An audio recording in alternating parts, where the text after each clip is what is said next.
Baik, tidak dinafikan di setiap hari pastinya ada pelbagai masalah ataupun cabaran yang melanda dalam kehidupan kita ni. Apatah lagi di bulan Ramadan ini kita ni mencari satu pembaikan di dalam diri. Walhal ada setengah orang daripada kita ni mungkin sebaliknya. Ada pula yang merunsingkan lagi mindanya hingga kan ia boleh dikatakan terasa stres ataupun terasa letih dengan kehidupannya dan juga sedemikian. Jadi kami bawakan kepada Auda sempena dengan bulan Ramadan ini adalah. Tapi Muammar stres kah? Indah. Runsing. Indah juga. Alhamdulillah. Tapi kan saya berpendapat segmen yang kita ni bawakan ni ya segmen Minda. Tapi saya tu macam burn out tau. Tahu apa pendapat saya burn out atau mula-mula? Exercise, jogging, burn out kan. Rupanya bukan. Inilah yang kita dibawakan dalam segmen Minda kita ni. Sangat berguna untuk kita ketahui apakah yang dapat memberikan kita manfaat dan juga panduan yang boleh kita guna pakai dalam kehidupan harian. Tadi Muammar cakap yang runsing, ada masalah, stres. Jadi silakan Muammar. Baik, itulah ya kami bawakan kepada Auda di segmen Minda ini burnout bersama dengan narasumber kita iaitu Yang Mulia Dr. Damit alias Muhammad Zul Azmi Timbang, Pegawai Perubatan Sekretari Perkhidmatan Sekretari Kementerian Kesihatan. Kami bawakan khusus untuk habis kita di bulan Ramadan ini di 2 Ramadan. Assalamualaikum Doktor. Waalaikumsalam warahmatullahi wabarakatuh. Apa khabar Doktor? Alhamdulillah. Alhamdulillah ya. Baik Doktor, kita sentuh tentang segmen kita ni burnout. Benar ke tu mengenai dengan exercise ataupun berjogging dan sebagainya? Alhamdulillah baik jua bis kita sabut pasal tu supaya memberitahu orang ramai apa yang sebenarnya masuk burnout tu. Bukan pasal tu. It's more to do with kira sindrom lah yang akan saya bincangkan awalan ni lah. Jadi ianya disilakan sebagai sindrom. Sindrom klinikal. Saya akan kira huraikan lah. Sebelum itu saya ingin mengucapkan terima kasih dan penghargaan kerana menjemput saya di segmen Minda Sehat untuk pagi ini. Istilah burnout ialah keadaan keletihan emosi, mental dan fizikal yang berpanjangan yang disebabkan oleh tekanan berlebihan yang berterusan. Yang terjadi apabila habis kita tu merasa sukar, keletihan emosi, emotionally drained dan tidak dapat memenuhi tuntutan kerja yang berterusan. Yang orang tanya constant demand daripada kegiatan itu. Apabila tekanan ini berterusan, anda akan mula rasa macam hilang terminat dan motivasi habis kita untuk mula-mulanya mendorong habis kita untuk mengambil peranan tertentu. So basically bukannya stres, ia macam lebih daripada stres, keletihan emosi, mental dan fizikal. Baik, telah pun dijelaskan ya kepada kita ni ianya lebih daripada stres itu sendiri terhadap seseorang. Dan juga mungkin doktor mungkin dapat dikongsikan sebenarnya macam mana untuk kita ni mengetahui seseorang itu mempunyai sindrom ataupun mempunyai tanda-tanda simptom burnout tersebut. Terima kasih. Ini penting untuk kita mengetahui sama ada itu burnout kah, stres kah. So untuk burnout, tanda-tanda itu boleh kita kategorikan kepada 3 dari segi fizikal, emosi dan tingkah laku.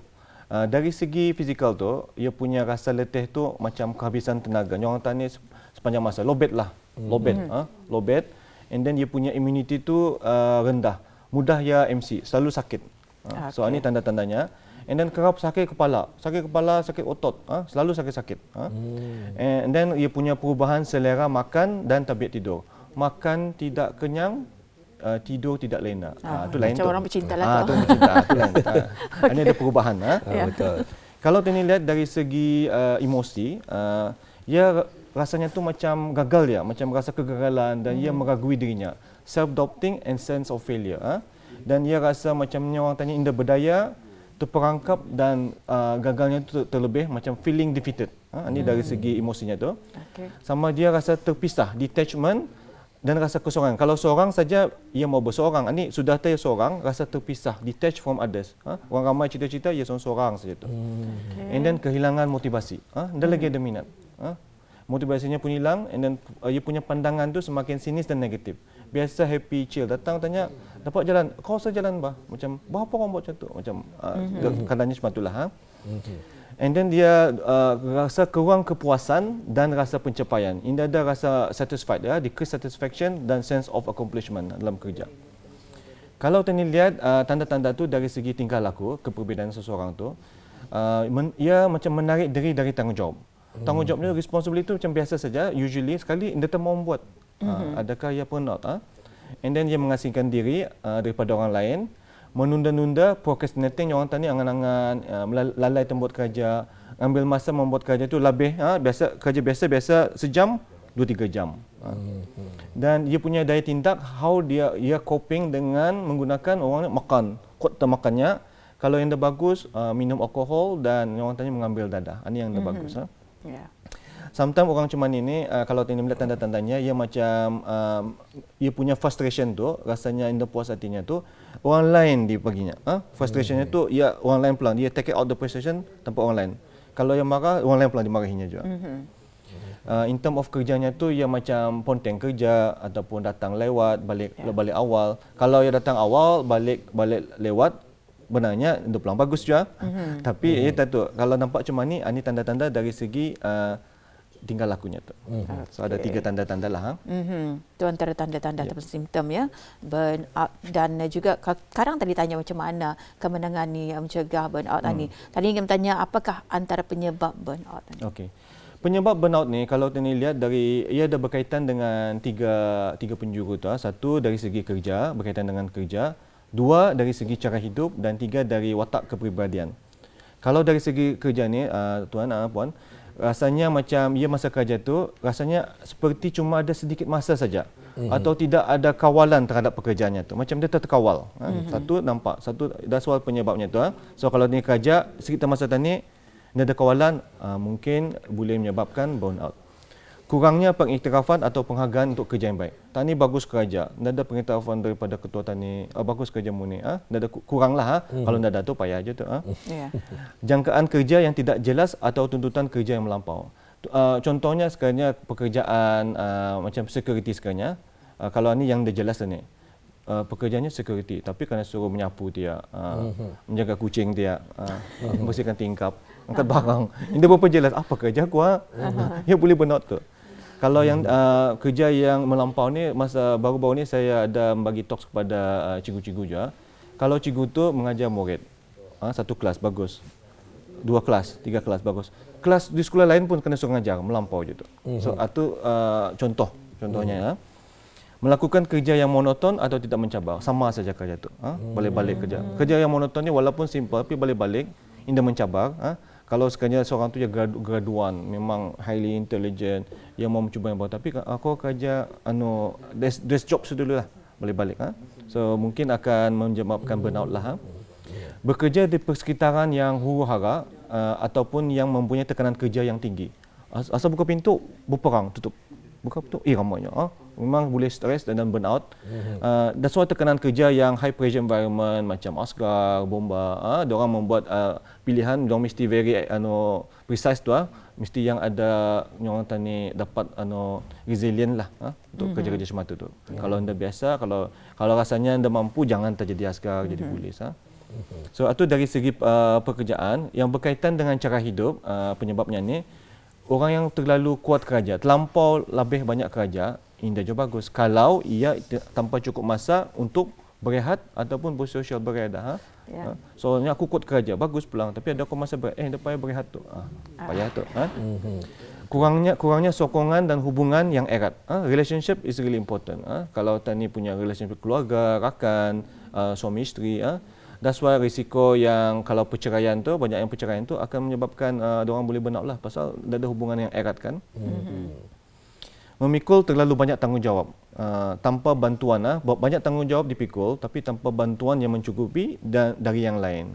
So kalau kena bagi responsibility, kalau rasa tani anda mampu jangan dibuat. Tidur anda cukup kalau dari cara hidup. Kerjanya bagus tapi kalau biasa tidur anda cukup, payah je tu. Tiada aktiviti yang berfaedah di luar tempat kerja. Balik kerja, lepak sampai pagi, esok paginya kerja juga. Dia berfaedah lah. So itu menyebabkan burnout. Walaupun bagus. Mungkin mula-mula pertama sekali kerja bagus, tapi dalam 2-3 bulan nampak tu sekarang. Tugas anda ada yang orang tadi workaholic, tugas anda adalah keseluruhan identiti. Macam suka kerja. You cannot just focus on your work. So identiti itu penting jugalah. Tapi kalau macam kerja saja, payah je tu.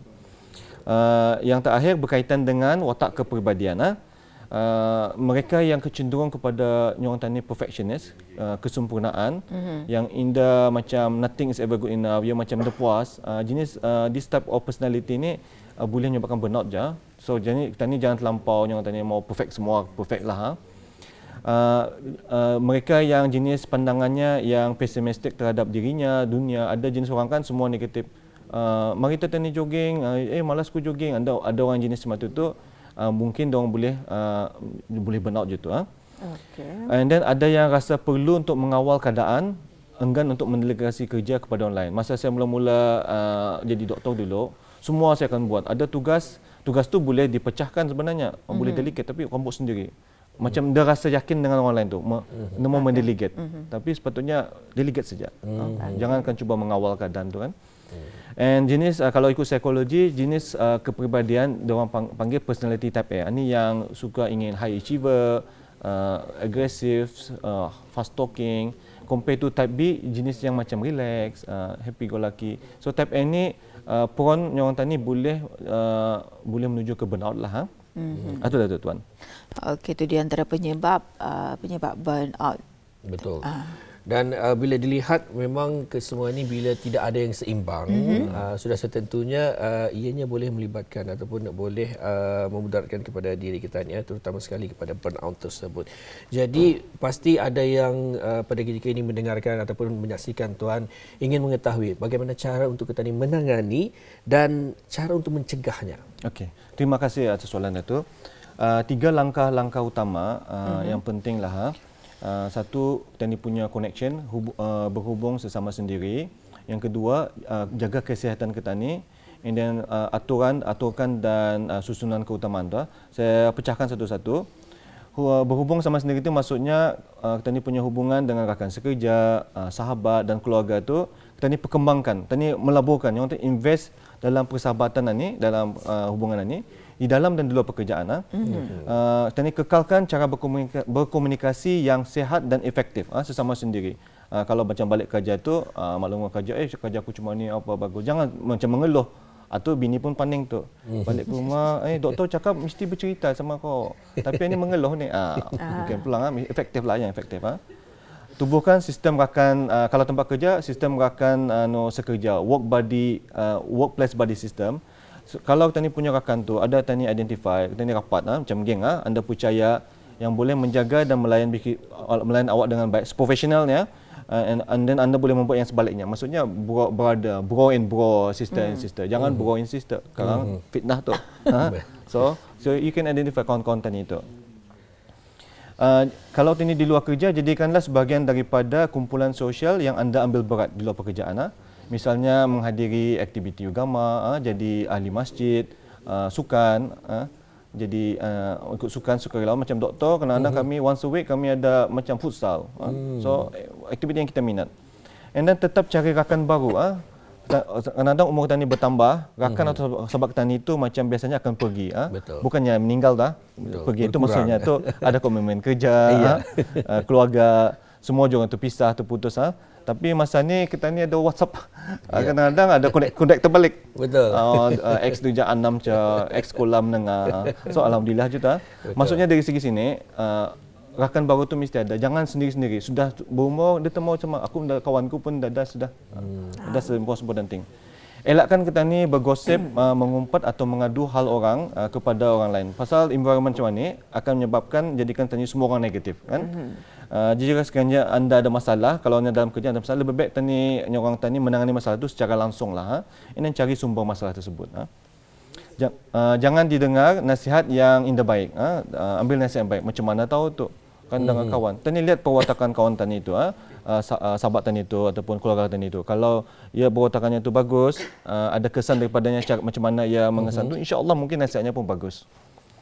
Kalau dari segi jaga kesihatan tani, ini yang mungkin orang tani klise lah, senaman. Senaman tu salah satunya senaman, tapi aturkan senaman secara teratur. Ini bukan saja burnout tuan, puan, akan membantu efektif, terbukti efektif untuk mengurangkan gejala kemurahan di tahap even ringan dan sederhana. Apalagi burnout. senaman tu kalau mau di luar, dapat melihat alam persekitaran. And then masukkan tani punya senaman sukan tani itu dalam aktiviti harian. Macam balik kerja, berjalan setengah jam ke, parking jauh ke kerja. Kalau di rumah, kalau ada treadmill, sambil melihat cerita tani punya favorite cerita tu, jangan disabut. Favorite apa yang tani makan, sekarang promo tu pulang ke. Beryoga ke apa. Betul. Ada orang suka berenang, mendaki gunung. Tadi bukit saja. Kalau mendaki gunung, dah balik tu. Berjoging apa. Jangan ada alasan, anda ada masa bersenam. Mesti ada. Sikit-sikit, lama-lama jadi bukit. Pemakanan macam biasa, makanan yang teratur dan sehat. Rehat dan rekreasi yang cukup, maksudnya mesti ada masa untuk kita switch off. Yang orang tadi, me time. Balik rumah, berbincang dengan suami isteri. Aku mau once a month, apa yang orang ni, apa tu yang ke salon ke apa. Betul. Apa kala-kala pedicure. Suaminya once a day lepak sama kawan yang sihatlah. Kalau minat main game tak apa-apa walaupun sudah tua. Jangan sampai kerja pun tinggal.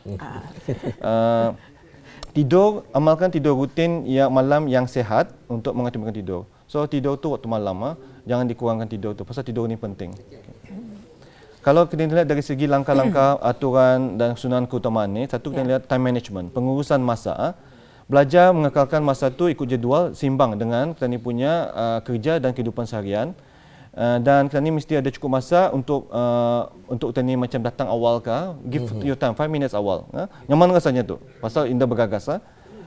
Rancangkan tetapkan waktu rehat tu pun sometimes kita ni akan bekerja tu 26 to 8 hours, ada masa rehat, minum kopi sikit. In term of keputusan yang rasional, ada salah satu daripada pecahan ni memberitahu kita ni jangan rasa bersalah. Kalau sesuatu tu di luar kemampuan kita ni ataupun di luar kita ni punya tuntutan kerja tu macam dah munasabah, jangan rasa bersalah, teruskan saja. And jangan biarkan orang lain membuat tadi anda merasa anda sedap hati.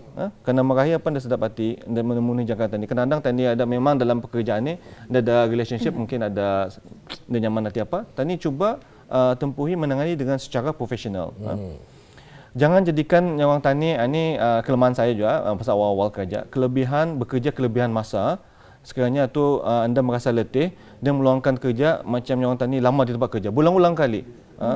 Kerja balik akhir and then tani mesti lihat kalau balik-balik je tani kerja akhir tu, tani mesti lihat sama ada adakah masa tu daripada bebanan kerja tu sendiri ataupun tempat kerja tu ataupun kita punya sendiri. So jangan biarkan masa awal-awal doktor bekerja semua kan lama-lama ni mesti siap on time half an hour at least. Jangan biarkan pekerjaan anda mengganggu emosi. So bekerja tani jangan mengganggu emosi tani lah. In term of pengurusan work management, ni jadualkanlah macam ikut priority lah. Kalau tani ada projek tu pecahkanlah untuk tugas-tugas kecil, tandakan sudah siap. Bekerja tu berpasukan dan belajar mendelegasi dengan tugas baik. Bersedia untuk berlangsung dan kemudian bertanggungjawablah dan bersikap proaktif, laporkan buli atau kalau ada buli atau gangguan tu kepada pegawai kanan tani lah. Okey.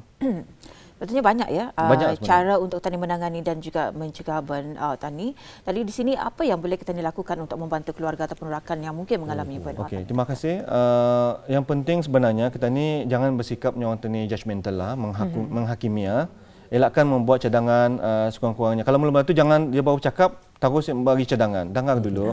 Hormati, bersifat baik dan bijaksana. Kalau akan bertanya soalan tu soalan terbukalah. Okey bro, apa masalahnya? Can you boleh apa lebih lanjut lagi? Dan apa yang mengganggu bis kita?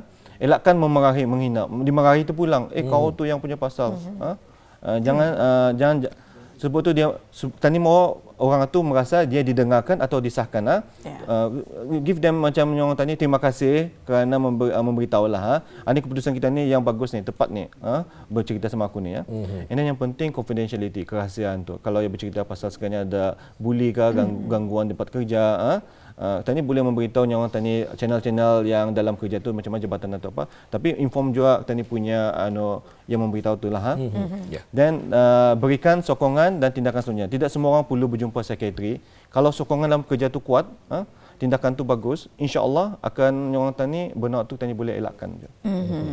Baik, untuk terakhir je Tuan, di kesempatan kita bagi wawancara pada hari ini, bagi segmen kita, segmen Sihat Minda itu tajuknya burnout. Telah pun dijelaskan kepada kita ni Atalia dan juga Auda apakah ia dan juga apakah penyebabnya serta macam mana untuk kita ni menanganinya. Malah kita sebagai mungkin orang yang di sekeliling mereka ini bagaimana untuk mengawal ataupun membantu mereka telah pun dijelaskan sedikit oleh Tuan ataupun doktor kita pada hari ini. Bagaimana daripada pihak doktor sendiri untuk memberikan bantuan kepada mereka-mereka ini? Okey. Untuk bantuan, kalau tani mendapati macam mengesyaki kawan tani itu ataupun keluarga tani itu ada macam burnout, yang penting buat rujukan kepada orang tani ke klinik berdekatan. Bukan apa, kadang-kadang kuasa simptom tu mungkin ada beberapa ketara. Yang simptom fizikal, tidur payah, sakit kepala, takut migraine, headache mesti berjumpa lah. At least periksa kesehatannya tu, fizikalnya tu. Sebab benda-benda ni boleh je macam sign of symptom yang jenis fizikal. So itu yang paling penting.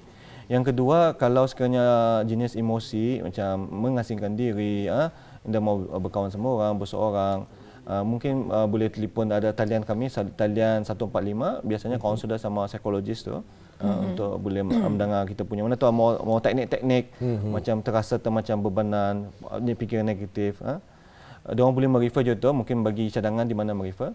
Dan kalau kan mau berjumpa psikologi, macam kami psikiatri, kalau psikiatri biasanya kalau serius kena refer pada kami tu, doktor di klinik dia can call us, tell the symptom, ni serius ni, can refer to us. Tapi kalau symptom tu macam burnout, a lot of macam negative thinking apa tu, they want help, macam jenisnya pessimistic, tapi aku mau berubahnya. They can refer to psychology. Psikologi di Ong Som Peng tu. Tapi dari klinik boleh dia merefer lah tuan. Daripada klinik-klinik kesihatan yang berdekatan lah ya. Jadi ada juga kategori-kategorinya. Kalau kata ni merasa ni orang kata ni ada masalah-masalah macam ni. Tapi itulah di awal perbincangan kita sebelum on air pun kata doktor memang dah habis ni sampai ke patah. Yes.